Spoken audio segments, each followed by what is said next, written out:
முத்தமிழ் முருகனுக்கு அரகரோகரா. இன்னைக்கு இந்த காணொலி பதிவுல நம்ம என்ன பார்க்க போறோம்னா, நவரத்தினம் மற்றும் உபரத்தினம் சார்ந்த ஆன்மீக தகவல்களை தெரிந்து கொள்வோம்.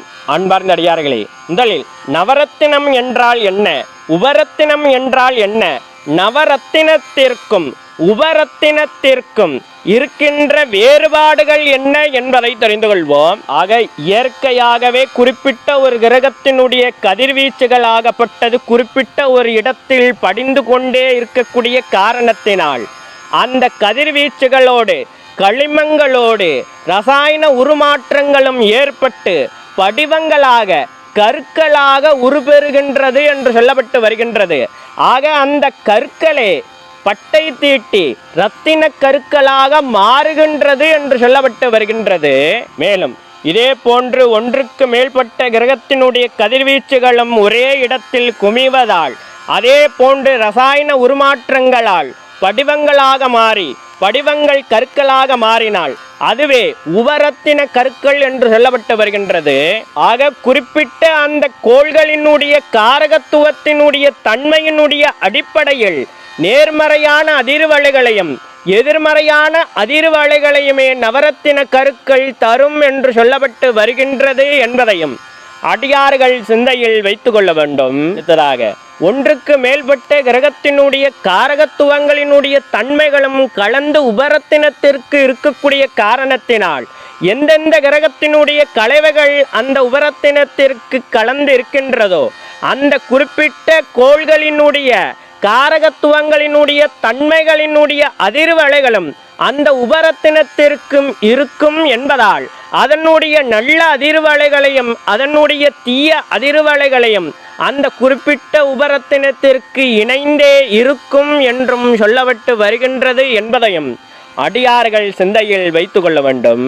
அடுத்ததாக ஒரு சில அடியார்களுக்கு எழக்கூடிய சந்தேகமானது, ஐயா நவரத்தினங்களையோ அல்லது உபரத்தினத்தையோ அணிந்து கொள்வதால் நமக்கு வாழ்வில் பலவிதமான ஏற்றத்தையோ மாற்றத்தையோ பெற முடியுமா என்று கேட்கக்கூடிய அடியார்களுக்கான பதில்களை தெரிந்து கொள்வோம். அன்பார்ந்த அடியார்களே, நமது வாழ்வில் ஏற்றத்தையோ மாற்றத்தையோ அதனுடைய பலனையும் பெற வேண்டும் என்றால் இது போன்ற கற்களில் நாம் கவனம் செலுத்தாமல் நாம் எடுக்கின்ற முயற்சிகளோடு இறை அருளும் இணைந்து தர்ம நெறியோடு நமது வாழ்க்கையை அமைத்து கொண்டால் மட்டும்தான் நமது வாழ்வில் பல்வேறு ஏற்றத்தையும் மாற்றத்தையும் நாம் பெற முடியும் என்பதையும் அடியார்கள் மிக ஆழமாக ஆழ்மனதில் பதிய வைக்க வேண்டும். அடுத்ததாக நமது ஆதி தமிழ் சித்தர்களாகப்பட்டவர்கள் அனைவரும் எவரும் நவரத்தின கற்களையோ அல்லது உபரத்தின கற்களையோ அணிந்தது இல்லை. அதற்கு பதிலாக சிவப்பிரசாதம் என்று சொல்லக்கூடிய ருத்ராட்ச மணி மாலைகளையே அணிந்திருக்கின்றார்கள்.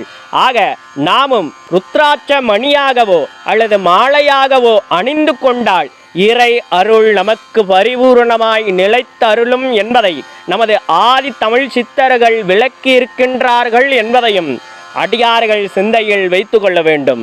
இந்த நவரத்தினத்திற்கு மேல் இருக்கின்ற மோகத்தையோ அல்லது உபரத்தினத்திற்கு மேல் இருக்கின்ற மோகத்தையும் விடுத்து இறை அருளின் மீதும் தர்ம சிந்தனையின் மீதும் கவனம் செலுத்தினால் அத்தனையும் நமக்கு வெற்றியாக அமையும் என்றே அடியார்கள் மிக ஆழமாக ஆழ்மனதில் பதிய வைக்க வேண்டும். அடுத்ததாக ஒரு சில அடியார்களுக்கு எழக்கூடிய சந்தேகமானது, ஐயா நவரத்தினங்களையோ அல்லது உபரத்தினங்களையோ நாம் அணிந்து கொள்வதால் பலனே பெற முடியாதா என்று கேட்கக்கூடிய அடியார்கள் முன்பே சொன்னது போல ஒவ்வொரு ரத்தினத்திற்கும் நல்ல அதிர்வலைகளையும் தீய அதிர்வலைகளும் தன்னுள் இணைத்து வைத்து கொள்ளக்கூடிய காரணத்தினால் நன்மையான பலனையும் தீமையான பலனையும் இணைத்தே அது தரும் என்பதால்தான் நவரத்தினங்கள் மீதும் உபரத்தினங்களின் மீதும் கவனம் செலுத்த வேண்டாம். அன்பார்ந்த அடியார்களே, ருத்ராட்ச மணிகளுக்கும் மாலைகளுக்கும்